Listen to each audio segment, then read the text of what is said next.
नमस्कार, हिमाचल खबरनामा में आपका स्वागत है। मैं हूं किशन ठाकुर। सबसे पहले नजर डालते हैं कुछ खास सुर्खियों पर।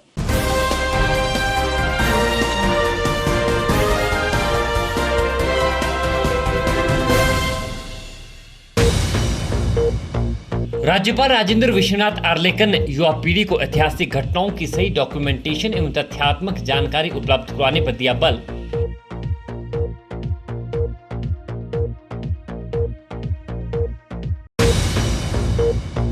प्रदेश कांग्रेस अध्यक्ष कुलदीप सिंह राठौर ने मुख्यमंत्री जयराम ठाकुर से प्रदेश में निजी और सरकारी बैंकों में जमा सरकारी राशि पर श्वेत पत्र जारी करने की मांग।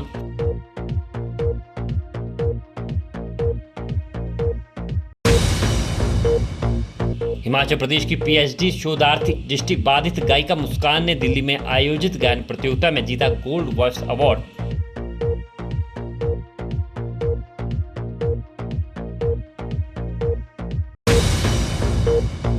शिमला में 103 टन के पास चलती कार में लगी आग, पर्यटकों ने भागकर बचाई जान।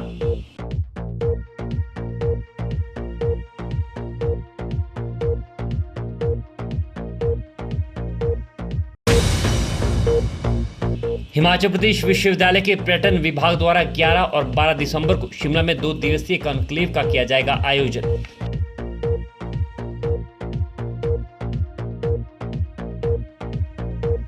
सुर्खियों के बाद अब खबरें विस्तार से। उपचुनावों में मिली जीत के बाद कांग्रेस 2022 के विधानसभा चुनावों की तैयारियों में जुट गई है और महंगाई, बेरोजगारी के खिलाफ प्रदेश भर में कांग्रेस ने जन जागरण अभियान शुरू कर दिया है। इस अभियान के तहत हर विधानसभा क्षेत्र में कांग्रेस नेता और कार्यकर्ता रैली निकाल रहे हैं और खुद कांग्रेस प्रदेशाध्यक्ष कुलदीप सिंह राठौर भी मैदान में उतर गए हैं और अभियान को सफल बनाने में जुटे हैं। उपचुनावों में मिली जीत के बाद कांग्रेस 2022 के विधानसभा चुनावों की तैयारियों में जुट गई है और महंगाई, बेरोजगारी के खिलाफ प्रदेश भर में कांग्रेस ने जन जागरण अभियान शुरू कर दिया है। इस अभियान के तहत हर विधानसभा क्षेत्र में कांग्रेस नेता और कार्यकर्ता रैली निकाल रहे हैं और खुद कांग्रेस प्रदेशाध्यक्ष कुलदीप सिंह राठौर भी मैदान में उतर चुके हैं। इसी के तहत शनिवार को शिमला शहरी विधानसभा क्षेत्र में कांग्रेस ने पार्टी कार्यालय राजीव भवन से लोअर बाजार होते हुए चौड़ा मैदान तक रैली निकाली। रैली के दौरान केंद्र और प्रदेश सरकार के खिलाफ कांग्रेस कार्यकर्ताओं ने जमकर नारेबाजी की। कांग्रेस प्रदेशाध्यक्ष कुलदीप सिंह राठौर ने कहा कि कांग्रेस ने जन जागरण अभियान शुरू किया है, जिसके तहत कांग्रेस कार्यकर्ता गांव-गांव जाकर भाजपा सरकार की जन विरोधी नीतियों से जनता को अवगत करवा रहे हैं। राठौर ने कहा कि देश में महंगाई आसमान छू रही है और देश में युवा बेरोजगार बैठे हैं, लेकिन केंद्र की भाजपा सरकार को जनता की समस्याओं से कोई मतलब नहीं है। उन्होंने कहा कि कांग्रेस विपक्ष होने के नाते अपने दायित्व को पूरी तरह निभा रही है। राठौर ने आरोप लगाया कि भाजपा सरकार समाज के हर वर्ग और कर्मचारी को प्रताड़ित करने का कार्य कर रही है। उन्होंने विश्वास जताया कि जिस तरह कांग्रेस ने इन उपचुनावों में भाजपा को कड़ी शिकस्त दी, उसी तरह आगामी विधानसभा चुनावों में भी कांग्रेस बहुमत के साथ जीतेगी और भाजपा को बाहर का रास्ता दिखाएगी। हमारे पार्टी के जो नेता हैं वो गाँव में जाकर, अपने अपने क्षेत्रों में जाकर, जो भारतीय जनता पार्टी की चाहे केंद्र की सरकार हो या हिमाचल की सरकार हो, जो इनकी जन विरोधी नीतियाँ हैं उनके खिलाफ लोगों को अवगत करा रहे हैं। आप देख रहे हैं कि आज किस तरह से महंगाई सुरसा के मुंह की तरह लगातार बढ़ रही है। देश में बेरोजगारी का आंकड़ा लगातार बढ़ रहा है। कानून व्यवस्था के बहुत बुरे हालत है। देश की जो बरसों से मेहनत की हुई हमारी जो संपत्तियां हैं, उन संपत्तियों को जो है ये सरकार जो है बेच रही है, देश को बेच रही है। तो कांग्रेस पार्टी ने एक विपक्षी दल होने का दायित्व निभाया है और हम जनता के बीच में जाकर सरकार की जो नाकामियाँ हैं और भारतीय जनता पार्टी का जो भ्रामक प्रचार है उससे लोगों को आगाह करा रहे हैं। मैंने स्वयं जो है लगभग 11 निर्वाचन क्षेत्रों में, आज 12 है, मैंने खुद पदयात्रा की है। 100 किलोमीटर से ज़्यादा की पदयात्रा की है।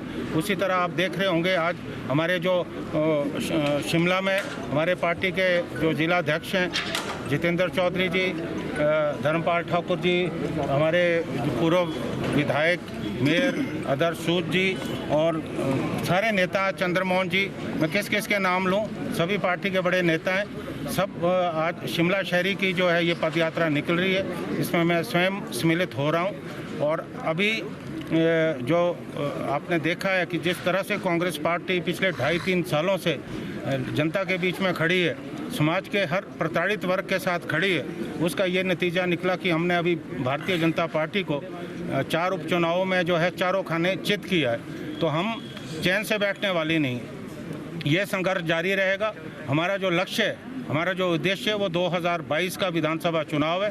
इन चुनावों में हम भारतीय जनता पार्टी की सरकार को बाहर करेंगे और हिमाचल से में फिर से कांग्रेस की सरकार जो है बनेगी। देखिए, मेरा ये मानना है कि समाज के हर वर्ग को प्रताड़ित किया जा रहा है, कर्मचारियों को किया जा रहा है। जहाँ तक पुलिस विभाग की बात है, हमने उनका समर्थन किया है। हमारा सरकार से यही निवेदन रहेगा, यही आग्रह रहेगा कि इस कन्फ्रंटेशन को आगे ना बढ़ाएं। जो पुलिसकर्मी हैं उनको बुलाएं, उनसे बैठ के बात करें, क्योंकि अनुशासन का भी मामला है। स्थिति कल को विस्फोटक हो, ऐसा नहीं होना चाहिए। अगर ऐसा होता है तो ये सरकार की जिम्मेवारी होगी। राजधानी शिमला में शनिवार सुबह एक बड़ा हादसा पेश आया है। सुबह करीब 6:30 बजे के आसपास 103 टनल के समीप एक चलती गाड़ी में अचानक आग लग गई, जिस कारण गाड़ी पूरी तरह जल गई। दमकल विभाग की टीम ने मौके पर पहुंचकर आग पर काबू पा लिया। आग लगने के कारणों का अभी कुछ पता नहीं लग पाया है। शनिवार सुबह करीब 6:30 बजे शिमला ओल्ड बस स्टैंड की तरफ आ रही एक कार यूपी 81 CM 6052 में 103 के समीप सड़क पर अचानक आग लग गई। देखते ही देखते आग भड़क गई और कार धूं कर जलने लगी। स्थानीय लोगों ने आग की सूचना अग्निशमन विभाग को दी, जिस पर त्वरित कार्रवाई करते हुए विभाग मौके पर पहुंचा और आग पर काबू पाया गया। हादसे के वक्त गाड़ी में 5 लोग सवार थे, जिसमें से 2 लोगों को हल्की चोटें आई हैं और एक घायल व्यक्ति को IGMC अस्पताल ले जाया गया है। मीडिया से बात करते हुए वाहन में सवार अभिषेक ने आपबीती सुनाई। उन्होंने कहा कि कार में अचानक आग लग गई और उस दौरान कार के दरवाजे भी लॉक हो गए, लेकिन इस दौरान कार में सवार लोगों को हल्की चोटें आई हैं। ये सुबह 6 बजे करीब 6:30 बजे करीब हुआ है। गाड़ी खड़ी हुई थी, चल के आ रही थी, वो अपने आप शॉर्ट सर्किट के हिसाब से हो गई थी। शॉर्ट सर्किट हुआ, पता नहीं क्या हुआ, खड़ी गाड़ी ऊपर पिकअप करी थी, तो आग लग गई। सारे फंस गए थे, गाड़ी लॉक हो गई पूरी। 4 जने थे, बच गए सब। एक हॉस्पिटल में है, उसका थोड़ा मुँह वगैरह लग गया है। मेरे भी लग गई है मुँह पर और हाथ में भी लग गई है। यूपी अलीगढ़ से कल चले थे यहाँ से हम, आज सुबह ही आए थे यहाँ पर। अब गाड़ी पूरी टोटल लॉस है, देख सकते हो। गाड़ी तो घूमने आए थे, भाई को लेके आए थे, सारे भाई। नगर निगम शिमला ने इस बार बर्फबारी से निपटने के लिए आवश्यक मशीनरी व अतिरिक्त मजदूरों को किराए पर लेने के लिए टेंडर प्रक्रिया पूरी कर ली है। राजधानी शिमला में सर्दी की आहट के साथ ही बर्फबारी से निपटने के इंतजाम की चर्चा शुरू हो जाती है। शनिवार को मौसम के रुख को देखते हुए नगर निगम प्रशासन ने इसका पूरा खाका तैयार कर लिया है। नगर निगम शिमला की महापौर सत्या कौंडल ने तैयारियों की विस्तृत जानकारी दी। आप देखिए, जिस तरह से हम हर साल हमारी तैयारी रहती है बर्फ़ होने से पहले, तो इस बार भी हमारी बिल्कुल तैयारी है। जिस तरह से हम हर साल 150 खान को हम हायर करते हैं बर्फ़ काटने के लिए, तो इस बार भी हमने जो है 150 खान हायर किए हैं। इसके बाद हमारे पास मशीनरी भी है और हमारे नगर निगम की अपनी लेबर भी है, तो हम बिल्कुल तैयारी है। और एक अपने इस बार जो एक नया हमने जो ये किया है कि जैसे हम रेता रखते हैं, वैसे तो रेता भी हम रख रहे हैं, लेकिन उसके बावजूद हमें लगता है कि जब रेता मतलब जब मौसम साफ हो जाता है तो लोगों का मैक्सिमम जो है कंप्लेंट आती है कि जी रेता है उड़ रहा है, हम अस्थमा के पेशेंट है और हमें प्रॉब्लम आ रही है, वहाँ पानी डालो। तो हमें हमेशा वहाँ पे पानी डालना पड़ता है जब मौसम साफ होता है। तो इस बार हमने ये निर्णय लिया कि जो नमक होता है, हम पहले भी अंग्रेजों के टाइम से, पहले भी नगर निगम जो है अधिकतर बर्फ़ जो है नमक से पिघलाती थी, तो इस बार भी हम नमक का प्रयोग करेंगे। और बाकी जैसे आपको बताइए कि हम सबसे पहले जो है हॉस्पिटल्स के हम रास्ते खोलते हैं, शमशान घाट के रास्ते हैं उनको हम बहाल करते हैं, और उसके बाद जो हमारे हाई कोर्ट के रास्ते हैं, VIP रास्ते हैं, वो हम सबसे पहले उनको खोलते हैं। और आपने देखा होगा कि पिछली बार हमने 24 घंटे के अंदर सारी बर्फ़ शिमला शहर की जो नगर निगम के अंतर्गत जो रास्ते आते हैं उनकी जो है हमने रोड साफ़ कर दिए थे, और शिमला शहर की जनता ने भी इस चीज़ उसको बहुत ही अप्रिशिएट किया था और हमारा प्रयास इस बार उससे भी ज़्यादा रहेगा। आप देखिए, जब से हमने पानी की जो लीकेज थी इसको बंद किया है, अमृत के तहत हमने जो है पानी की जो है लाइनें बिछाई है। पहले हमारे पास सिर्फ 26 ml पानी आता था, जब से हमने लाइन बिछाई उसके बाद हमारे पास 45 ml पानी आ रहा है शिमला शहर का। लेकिन ये कुछ नेचुरल चीज़ें होती है कि जब भारी बर्फ़ होगी तो उस टाइम जो है कई बार बिजली नहीं होती। बिजली होना भी बड़ा ज़रूरी है, क्योंकि बिजली जब होगी तभी हमारे पंप चलेंगे। और उसके बाद कोई ऐसे हमारे जैसे जाखू एरिया है, संजोली एरिया है, मतलब जहाँ पे बर्फ़ बहुत जमती है और पाइप भी जमती है, लेकिन हमारा प्रयास रहता है कि लोगों को पानी मिले। और अगर कहीं बहुत ही ज़्यादा बर्फ़ गिर जाए या फिर पानी की पाइपें जम जाती है तो हम जो है वहाँ पे टैंकर भेजते हैं और लोगों को हम किसी भी तरह की कमी नहीं आने देते। हिमाचल प्रदेश विश्वविद्यालय में शनिवार को गैर शिक्षक कर्मचारी संगठन, हिमाचल प्रदेश विश्वविद्यालय प्रशासनिक अधिकारी संघ और चतुर्थ श्रेणी एवं तकनीकी कर्मचारी संगठन ने अपनी मांगों को लेकर कुलपति कार्यालय के बाहर धरना प्रदर्शन किया और हड़ताल पर बैठ गए। इस दौरान प्रदर्शनकारियों ने तालियां बजाकर अपना विरोध जाहिर किया।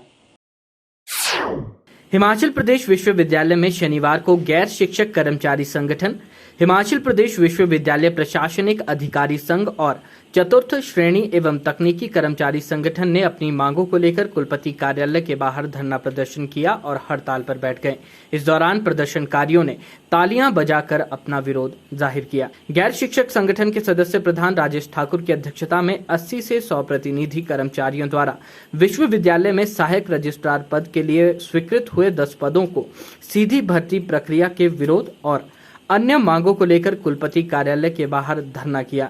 इस मौके पर गैर शिक्षक संगठन के प्रधान राजेश ठाकुर ने कहा कि यदि उनकी मांगों को लेकर सकारात्मक परिणाम नहीं आते हैं तो आंदोलन को और तेज किया जाएगा, जिसकी पूरी जिम्मेदारी प्रशासन की होगी। एक कर्मचारी विरोधी निर्णय लिया गया था जिसमें 10 AR असिस्टेंट रजिस्ट्रार के पोस्ट जो कि नियमों को ताक में रखते हुए डायरेक्ट भर्ती के तहत भरने का निर्णय लिया था। इसलिए हमने सभी कर्मचारियों को आज लंबबंद किया। सभी कर्मचारी जो हमारी चारों यूनियन के संबंध रखते हैं वो चारों यूनियन के कर्मचारी आज यहाँ मौजूद रहे और हमारे इसी मेंबर जो है आदरणीय राजकुमारी जी अंदर गए हैं। इसमें ये है कि 10 पोस्टें जो है असिस्टेंट रजिस्ट्रार की डायरेक्ट की गई है, जो कि नियमों को विरुद्ध है। जो R&P रूल एग्जिस्ट करते हैं उनके विरुद्ध किया गया है और जो रूल कहता है कि इंटरनल जो है 25-30 साल की जो सर्विस के बाद जो है कर्मचारी को एक लाभ मिलता है, उससे वंचित करने की कोशिश की गई है, जिसका हम यहाँ विरोध कर रहे हैं। और सम्माननीय सदस्यों को सभी को कार्यकारिणी परिषद को आज हमने एक ज्ञापन सौंपा है, जिसमें हमने इसका विरोध करते हुए हमने आशा है हमें कि और कि यह जो है ये जो मामला है ये अंदर इसी की बैठक में सुलझ जाए, अन्यथा जो है आने वाले समय में जो है कर्मचारी लामबंद होंगे और आगे संघर्ष की राह पर भी जा सकते हैं। वहीं चतुर्थ श्रेणी एवं तकनीकी कर्मचारी संगठन के प्रधान चांदीराम और हिमाचल प्रदेश विश्वविद्यालय प्रशासनिक अधिकारी संघ के प्रधान ने मीडिया के समक्ष अपनी मांगों को रखा। ये कुछ दिन पहले वित्त कमेटी की हमारी बैठक हुई थी, उसमें एक निर्णय लिया गया कि 10 पोस्टें असिस्टेंट रजिस्ट्रार की क्रिएट की गई, जिसका हमने स्वागत किया है। लेकिन जिस तरीके से उनको भरा जाना है उसका हम विरोध कर रहे हैं, क्योंकि वो डायरेक्ट जो शब्द उसमें लिखा गया है उसका हम विरोध करते हैं। और हम बार बार अथॉरिटी से यही अनुरोध कर रहे हैं कि इन पोस्टों को बाई प्रमोशन भरा जाए, जैसे पहले से भरते आए हैं। और रूल हमारे जो R&P रूल बने हैं उसके साथ कोई छेड़छाड़ न किया जाए, उन्हीं रूलों के तहत उनको भरा जाए। यही विरोध हम सब आज कर रहे हैं मिलके। ये जो 10 पोस्टें जो AR की डायरेक्ट भरने जा रहे हैं, इसका जो पदोन्नति से भरा जाना चाहिए, ऐसा हम लोग यहाँ से अपना विरोध जता रहे हैं। हमारे इसी मेंबर जो अंदर गए हुए श्रीमती राजकुमारी जी, हम उनका पुरजोर यहाँ से समर्थन करते हैं। पुलिस कांस्टेबल भर्ती में जिला शिमला के महिला, पुरुष और चालक के 158 पदों के लिए 5144 युवक युवतियों ने लिखित परीक्षा के लिए क्वालिफाई किया है। सिपाही बनने के लिए इस दौरान अभ्यर्थियों ने खूब पसीना बहाया। पुलिस अधीक्षक डॉक्टर मोनिका ने ये जानकारी मीडिया से साझा की। देखिए, 13 दिन तक शिमला में कांस्टेबल भर्ती चली है, ये कल ही खत्म हुई है और थैंक्स टू द वेदर हमारा पूरा भर्ती का प्रोसेस जो है वो टाइमली ख़त्म हो गया। इसमें आपको पता है कि 15,000 से ज़्यादा कैंडिडेट्स हैं जिन्होंने अप्लाई किया था। टोटल 12,023 कैंडिडेट्स ने पार्टिसिपेट करा है, जिसमें से जो हमारा फिजिकल स्टैंडर्ड्स टेस्ट है, फिजिकल एफिशिएंसी टेस्ट है और ड्राइवर्स के जो ड्राइविंग टेस्ट है, ये सब पास करके 5144 कैंडिडेट्स सिलेक्ट हुए हैं आगे रिटन एग्ज़ाम के लिए। जिस तरीके से पुलिस हेडक्वार्टर्स ने इंस्ट्रक्शंस रूल्स बनाए हैं, अकॉर्डिंगली हमने फॉलो करा है। इस बारी भर्ती में आपको पता है कि इंटरव्यू जो पहले होता था वो हटा दिया गया है और पूरे का पूरा प्रोसेस ऑनलाइन है। सॉफ्टवेयर सिस्टम जो स्टेट इलेक्ट्रॉनिक्स ने बनाया है उसके ऊपर निर्भर करता है। साथ ही हर चीज़ जो ग्राउंड में पुलिस भर्ती के टाइम पे हो रही थी वो वीडियोग्राफ की गई है। सीसीटीवी कैमरास लगाए गए थे, ड्रोन से भी फुटेज ली गई थी ताकि किसी भी तरीके का इम्पर्सनेशन या किसी भी तरीके की प्रॉब्लम ना आए और थैंकफुली अभी तक कुछ ऐसा रिपोर्ट नहीं किया गया। हिमाचल प्रदेश विश्वविद्यालय शिमला के पर्यटन विभाग द्वारा 11 और 12 दिसंबर को शिमला में 2 दिवसीय कॉन्क्लेव का आयोजन किया जा रहा है, जिसमें देश व प्रदेश भर से लंबे समय से पर्यटन कारोबार से जुड़े हुए 50 लोग शिरकत करेंगे और हिमाचल प्रदेश में पर्यटन संभावनाओं को लेकर रोड मैप तैयार किया जाएगा, जिसे समाज और सरकार के साथ भी साझा किया जाएगा। हिमाचल प्रदेश विश्वविद्यालय शिमला के पर्यटन विभाग द्वारा 11 और 12 दिसंबर को शिमला में 2 दिवसीय कॉन्क्लेव का आयोजन किया जा रहा है, जिसमें देश व प्रदेश भर से लंबे समय से पर्यटन कारोबार से जुड़े हुए 50 लोग शिरकत करेंगे और हिमाचल प्रदेश में पर्यटन संभावनाओं को लेकर रोड मैप तैयार करेंगे, जिसे समाज और सरकार के साथ भी साझा किया जाएगा। हिमाचल प्रदेश विश्वविद्यालय के पर्यटन विभाग के निदेशक प्रोफेसर चंद्र मोहन परशीरा ने पत्रकार वार्ता के दौरान बताया कि कोविड के कारण पर्यटन पूरी तरह से प्रभावित हुआ है, जो अभी तक पटरी पर नहीं लौटा है और कोविड के कारण अब पर्यटन का स्वरूप भी बदल गया है। ऐसे में किस तरह से प्रदेश में भावी पर्यटन को विकसित किया जाना है, इसको लेकर रोड मैप बनाया जाएगा। उन्होंने कहा कि ग्रामीण क्षेत्रों में भी पर्यटन की संभावनाओं को तलाशा जाएगा, उसमें सरकार की किस तरह से भागीदारी रहेगी उस पर भी चर्चा होगी। उन्होंने कहा कि हिमाचल प्रदेश एक पर्यटन प्रधान प्रदेश है और हर वर्ष पूरे भारत और विश्व भर से हिमाचल में लाखों की संख्या में पर्यटन भ्रमण करने आते हैं। उन्होंने कहा कि हिमाचल प्रदेश में पर्यटन की अपार संभावनाएं हैं और हिमाचल प्रदेश की जीडीपी का 10% हिस्सा पर्यटन से आता है।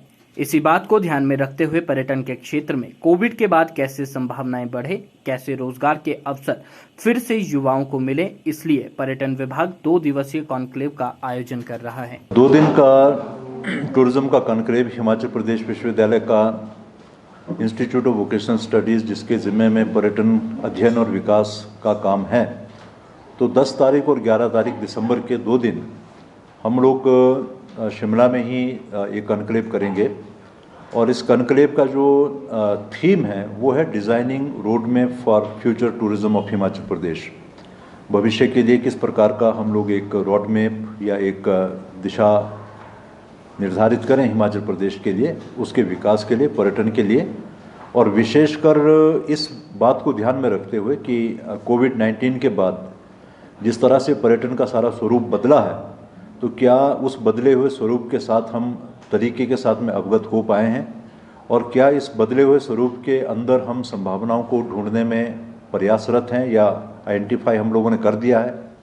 तो उन सारी चीज़ों के बारे में विस्तार से बातचीत होगी और इसमें एक जो पैसिफिक एशिया ट्रैवल एसोसिएशन है पाटा, जिसका हेडक्वार्टर बैंकॉक में है, और सौभाग्य से नेपाल के ही एक महानुभाव सुमन पांडे जी उसके जनरल सेक्रेटरी बने हैं, तो ये पूरे एशिया पैसिफिक के लिए बड़े गर्व का भी विषय है हमारे क्षेत्र के लिए। तो वो पूरे 2 दिन यहाँ पर हम लोगों के साथ में रहेंगे और उसके बाद में लगभग कोई 50 के आसपास में ऐसे पर्यटन के साथ में जुड़े हुए पूरे देश भर से विशेषकर जो यंग लोग हैं वो इसमें आने वाले हैं, जिनको 15 साल, 20 साल, 25 साल का अनुभव हुआ है। और उसमें भी प्रसन्नता की बात यह है कि बहुत सारे लोग हिमाचल प्रदेश विश्वविद्यालय से ही निकलकर आज भिन्न भिन्न संस्थाओं में काम कर रहे हैं और उसके साथ में ही कुछ अकादमिक लोग भिन्न भिन्न यूनिवर्सिटी से आएंगे जिनका लंबा समय पर्यटन के अध्ययन में निकला है।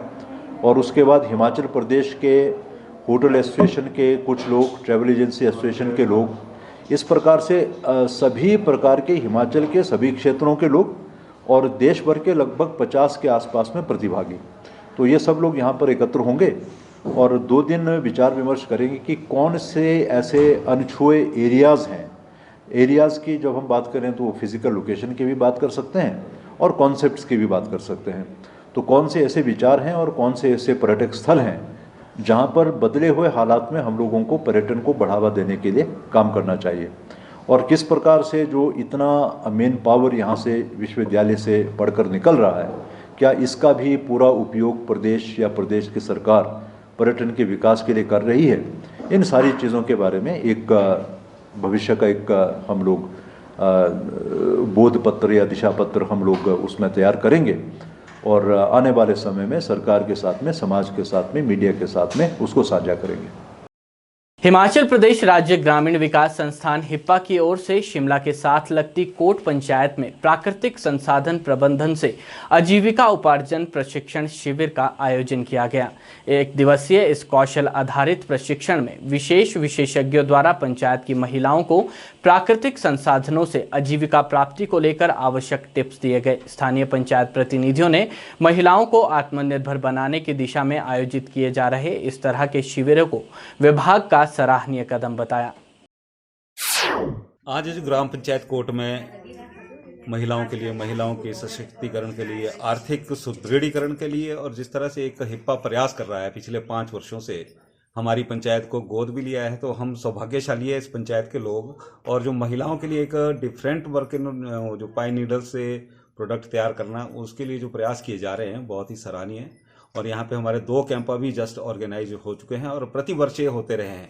और इसमें ज़्यादा से ज़्यादा इस बार की जो संख्या से हमें लगता है कि काफ़ी अच्छी संख्या में महिलाओं ने इसमें अपनी भागीदारी सुनिश्चित की है।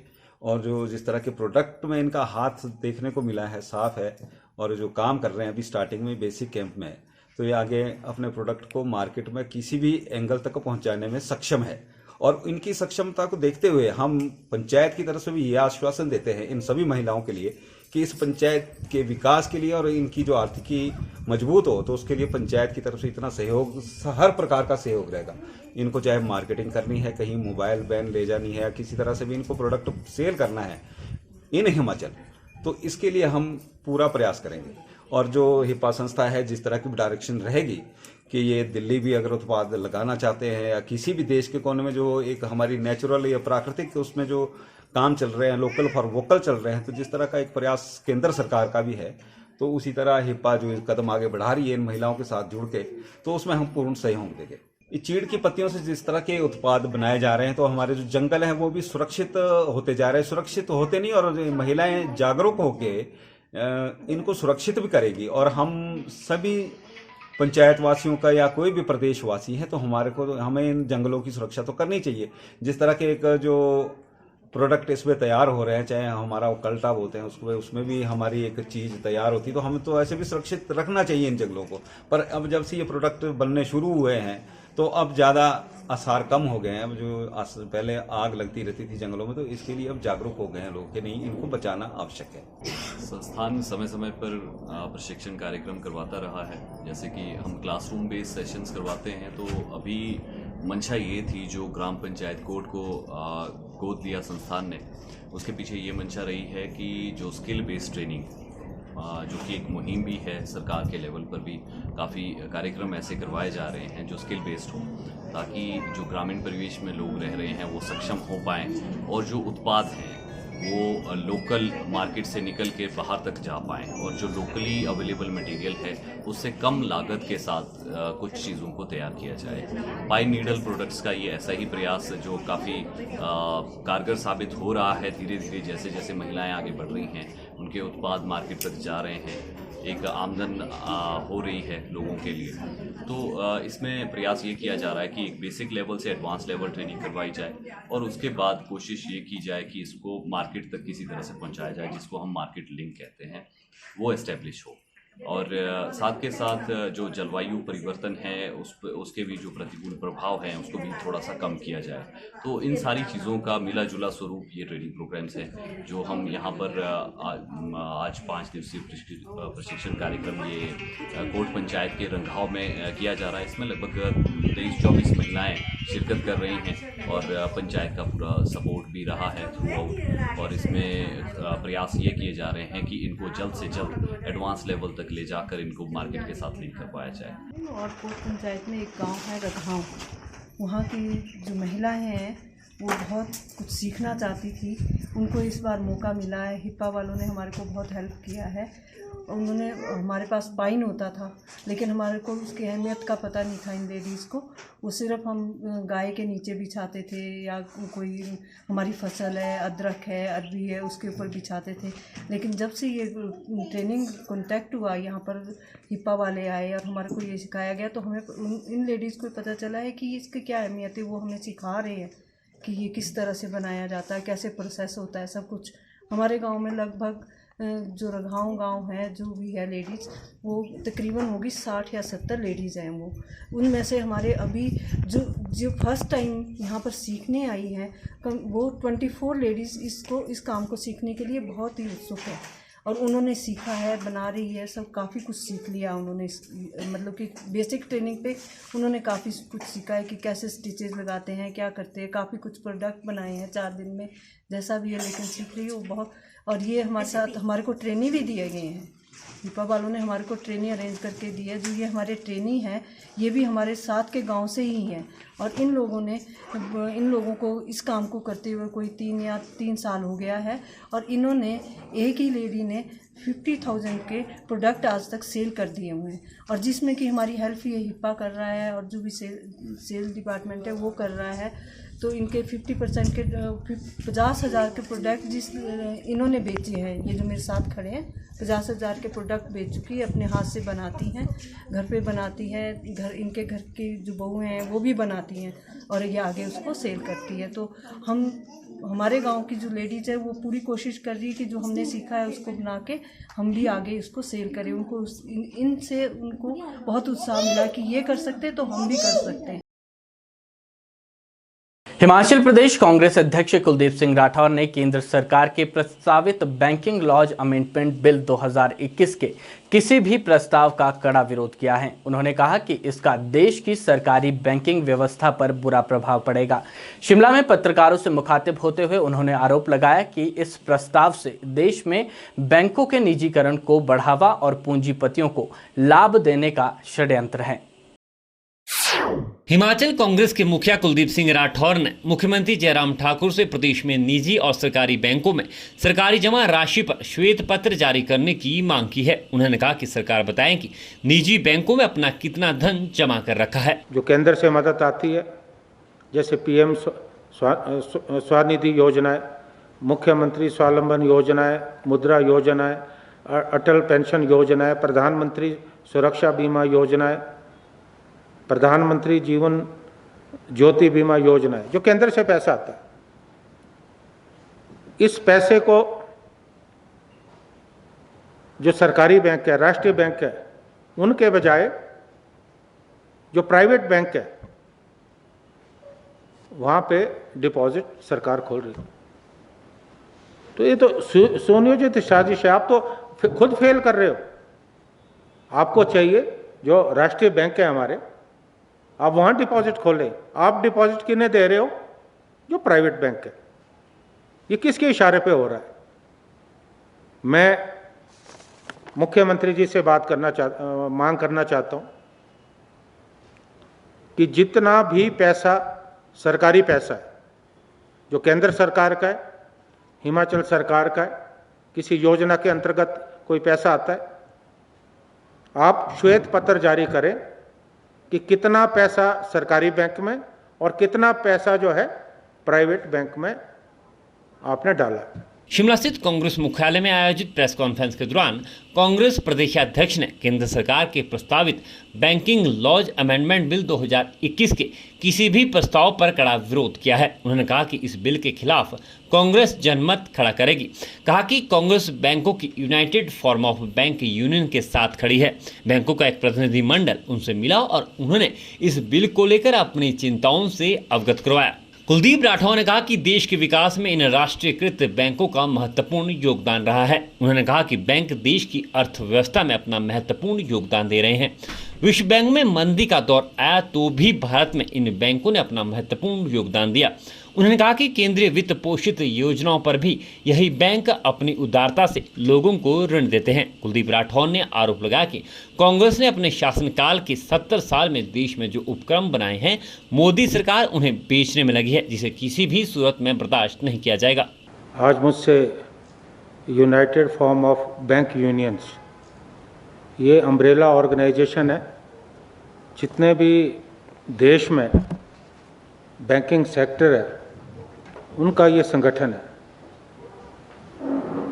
इनका प्रतिनिधि मंडल आज आकर मुझे पार्टी कार्यालय में मिला और इन्होंने मुझे एक रिप्रेजेंटेशन दिया। इसमें यूनियन के जो पदाधिकारी थे वो सब शामिल थे और हमारे ध्यान में एक बात लाई कि केंद्र सरकार जल्दी ही इस बजट सेशन में जो है मौजूदा बजट सेशन में बैंकिंग लॉ अमेंडमेंट बिल लाने वाली है। इस बिल के जरिए जो सरकार है वो जो हमारे राष्ट्रीय बैंक है उनका प्राइवेटाइजेशन करने जा रही है, निजीकरण करने जा रही है। ये बहुत गंभीर विषय। हालांकि जो ये बैंक है ये प्रॉफिट में चल रहे हैं, फायदे में चल रहे हैं और कई प्राइवेट बैंक जो नुकसान में चल रहे हैं उनकी भी लायबिलिटी जो है ये बैंक जो है वहन करते हैं।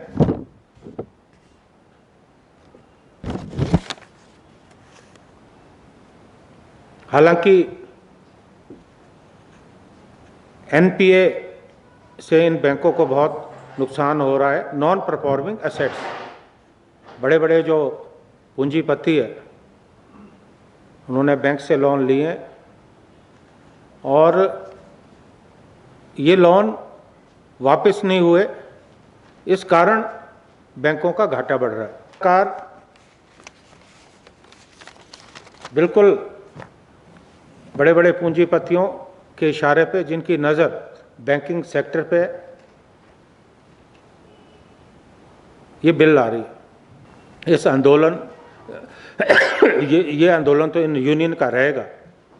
हम जो है जनमत तैयार करेंगे, we will generate public opinion और लोगों में जाकर हम सरकार की जो कारगुजारी है उसका प्रचार करेंगे और इन बैंक यूनियंस का हम समर्थन करेंगे। लेकिन प्रदर्शन में, क्योंकि it is not political movement, कि ये तो बैंक से जुड़े कर्मचारी हैं, इनके साथ आंदोलन करने का कोई मतलब नहीं बनता, लेकिन हम इनका समर्थन जरूर करेंगे और इनके पक्ष में हम जनमत खड़ा करेंगे देश में। हिमाचल प्रदेश विश्वविद्यालय में पीएचडी में दाखिले का मामला अब तूल पकड़ता जा रहा है। पीएचडी में दिए गए प्रवेश को रद्द करने की मांग को लेकर शनिवार को एनएसयूआई, एसएफआई और एबीवीपी ने ईसी बैठक में भाग लेने के लिए आए ईसी मेंबर्स का घेराव किया। छात्र संगठन एनएसयूआई का आरोप है कि विश्वविद्यालय के कुलपति अपने बेटे को पीएचडी में नियमों को ताक पर रखकर प्रवेश दे रहे हैं, जो बिल्कुल गलत है, जबकि आम छात्र जो पीएचडी में प्रवेश के लिए तैयारी करते हैं उनके साथ धोखा होता है। हिमाचल प्रदेश विश्वविद्यालय में पीएचडी में दाखिले का मामला अब तूल पकड़ता जा रहा है। पीएचडी में दिए गए प्रवेश को रद्द करने की मांग को लेकर शनिवार को एनएसयूआई, एसएफआई और एबीवीपी ने ईसी बैठक में भाग लेने के लिए आए ईसी मेंबर का घेराव किया। छात्र संगठन एनएसयूआई का आरोप है कि विश्वविद्यालय के कुलपति अपने बेटे को पीएचडी में नियमों को ताक पर रखकर प्रवेश दे रहे हैं, जो बिल्कुल गलत है, जबकि आम छात्र जो पीएचडी में प्रवेश के लिए तैयारी करते हैं उनके साथ धोखा होता है। एनएसयूआई के प्रदेश उपाध्यक्ष वीनू मेहता ने कहा कि एनएसयूआई काफी समय से विश्वविद्यालयों में अधिकारियों के बच्चों को पीएचडी में सीधे प्रवेश दिए जाने का विरोध कर रही है। उन्होंने कहा कि शनिवार को हुई ईसी बैठक के लिए जितने भी ईसी मेंबर आए उन्हें इसके लिए एक मांग पत्र सौंपा गया है। मांग पत्र में इस तरह नियमों के उलट दिए गए प्रवेश को तत्काल रद्द करने की मांग की गई। आप देखिए, हिमाचल प्रदेश विश्वविद्यालय में आज इसी की बैठक होने वाली है और एनएसयूआई काफी समय से आंदोलनरत है। हम आपके माध्यम से मैं बता देना चाहता हूँ कि जिस तरह से हिमाचल प्रदेश विश्वविद्यालय में शिक्षक भर्तियाँ हुई है वो सबसे बड़ा फर्जीवाड़ा है भारत देश का। हमने बात करी कि हिमाचल प्रदेश विश्वविद्यालय में पीएचडी एडमिशन की हम बात कर रही है, निश्चय बार ये बात उठा रही है। आपको मैं बता देना चाहता हूं कि यूजीसी के नियमों को दरकिनार करते हुए इस विश्वविद्यालय के कुलपति द्वारा अपने बेटे को फर्जी एडमिशन दी गई, डीन के बेटों को फर्जी एडमिशन दी गई। लेकिन जब हिमाचल प्रदेश का आम गरीब परिवार का छात्र यहाँ पर आता है, पीएचडी में एडमिशन लेना चाहता है, वो रात दिन लाइब्रेरी में बैठता है, फिर भी उसको एडमिशन नहीं दी जाती। उसको ये कहा जाता है कि हमारे पास सीटें नहीं है।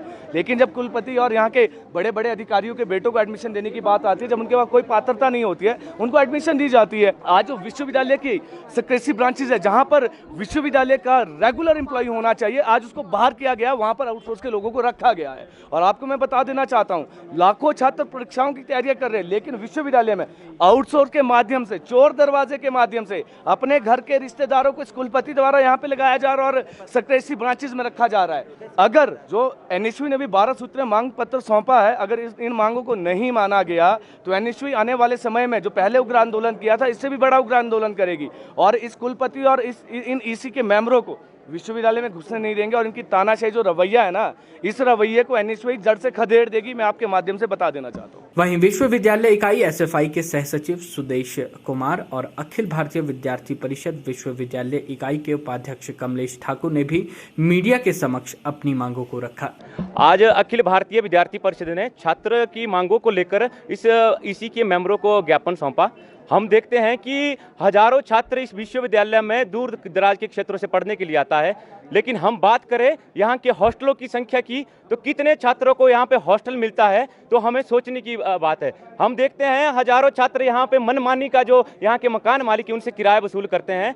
विद्यार्थी परिषद ने मांग की कि नए हॉस्टलों का निर्माण होना चाहिए और जल्द से जल्द होना चाहिए। पिछले 2 वर्ष पहले उस मांग को माना गया, लेकिन जो हॉस्टलों की भूमि है उसका चयन भी किया गया, लेकिन उस कंस्ट्रक्शन के कार्य को आज भी लापरवाही के कारण इन्होंने शुरू नहीं किया है। विद्यार्थी परिषद डिमांड करती है उसका हॉस्टल के कंस्ट्रक्शन कार्य को जल्द से जल्द शुरू किया जाए।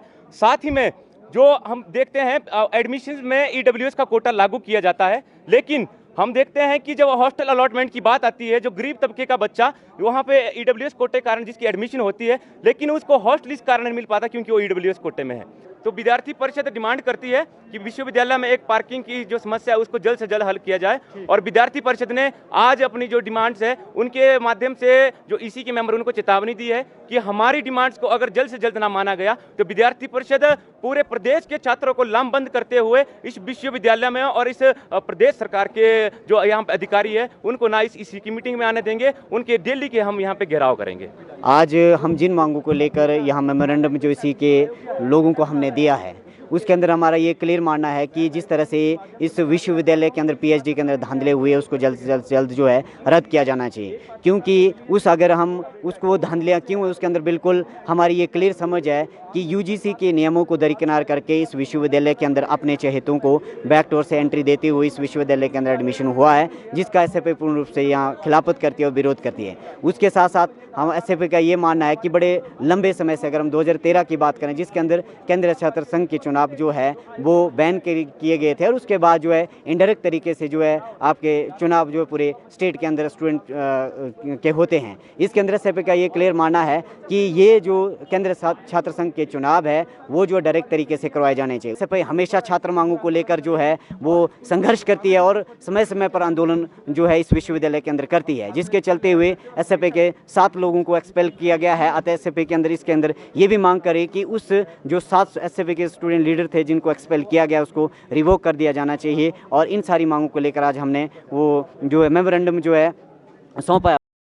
विकासखंड टूटू के नवनिर्वाचित पंचायत पदाधिकारियों के लिए आयोजित किए गए 6 दिवसीय बुनियादी प्रशिक्षण शिविर के अंतिम दिन बालूगंज थाना प्रभारी लक्ष्मण ठाकुर ने नवनिर्वाचित पंचायत पदाधिकारियों से नशा मुक्त समाज के निर्माण में एकजुट होकर लड़ाई लड़ने का आह्वान किया। इस मौके पर लक्ष्मण ठाकुर ने शिविर में मौजूद सभी लोगों को नशे से दूर रहने की शपथ भी दिलाई। इसके अलावा कोविड-19 महामारी से बचाव को लेकर सरकार द्वारा जारी दिशा निर्देशों का सख्ती से पालन करने का आग्रह किया।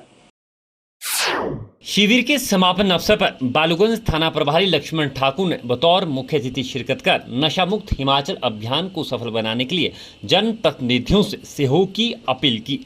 उन्होंने इस कार्य में पंचायत पदाधिकारियों और आम लोगों का क्या और किस तरह का योगदान रह सकता है, इस संदर्भ में सभी को जागरूक किया। उन्होंने नशे का अवैध कारोबार करने वालों की सूचना पुलिस को देने का आग्रह किया और इसके लिए सभी से अपना मोबाइल नंबर साझा किया। थाना प्रभारी ने आश्वस्त किया कि आपके द्वारा दी गई सूचना गोपनीय रखी जाएगी। मैं आशा करता हूँ भाई आप लोग ये जो हमारा जागरूकता अभियान है जन तक पहुँचाएंगे और हिमाचल को नशा मुक्त बनाने में सरकार का जरूर सहयोग देंगे और नशा मुक्त समाज की स्थापना करेंगे। उसमें जो है हमने जो पंपलेट दिया ना, इसमें लिखा हुआ है जैसे बच्चे आपके बच्चों में क्या सिम्टम होते हैं अगर वो ड्रग लेना शुरू कर दे, तो ये 10-20 पॉइंट है जो हम आपको शेयर करें। और ये आपको जब हम व्हाट्सएप में इसलिए जोड़ रहे हैं सब आपने इसमें अपना नाम और व्हाट्सएप नंबर देना, इसमें हम हर टाइम की समाज की जो अपडेट आती रहती है हमारे पास, जैसे कि इसने किस तरीके से क्या किया। जी अब बच्चा शुरू में अगर इस साइड जा रहा है तो आराम से आपका उसको थोड़ा मोटिवेट करेंगे क्या नाम परिवार के लोग, नहीं तो हमारे संपर्क में लाके हम भी काउंसलिंग करेंगे। हमारे को भी आपके बच्चे जो मैं जब ऐसे हूँ तो मेरे को भी सारे मेरी जुडिक्शन के बच्चे अपने परिवार के बच्चों करा। आप जनप्रतिनिधि है, जिस पंचायत के हैं उसके प्रतिनिधि जो आपको अपना बच्चा नहीं अपना है, अपने पूरे दायरे का बच्चा अपने बच्चों की तरह डील करना है। अगर आप इस ढंग से सोचेंगे तो इसमें कोई दो राय नहीं है भी आप जो है पूरे हिमाचल को नशा मुक्त बनाने में अपना सहयोग देंगे। भगवान इंसान के रूप में होता है, इंसान मात्र की सेवा भगवान की मात्र सेवा है और समाज में इज्जत भी उसी की है जो अपना कर्म अच्छा कर रहा है। जिस के लिए आप इलेक्ट हुए वो अपने आप निष्पक्षता से, ईमानदार से, लगन से और कर्म निष्पक्षता से अपना काम करेंगे तो आप जीत के साथ जगह है।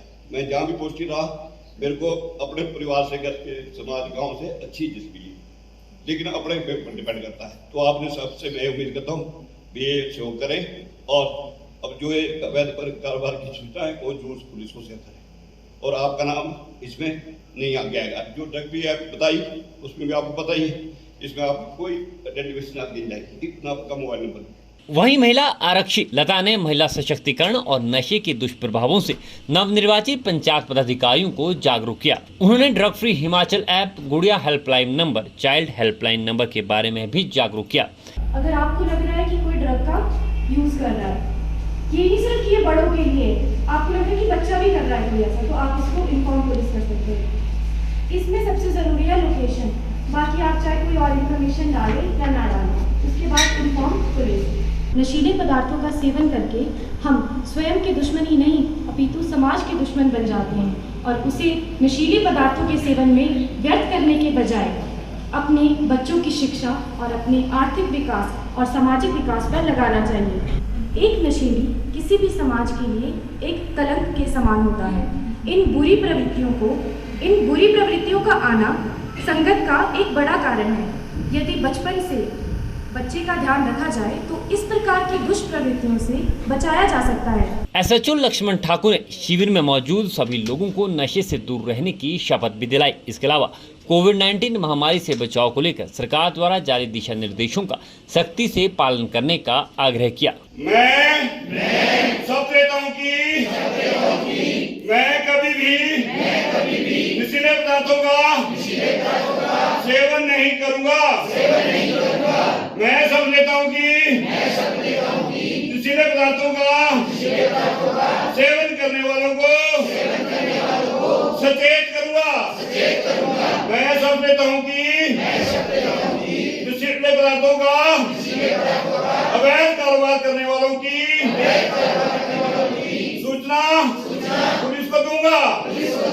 मैं सब लेता हूँ कि मैं स्वस्थ समाज, नशा मुक्त हिमाचल का निर्माण करूंगा।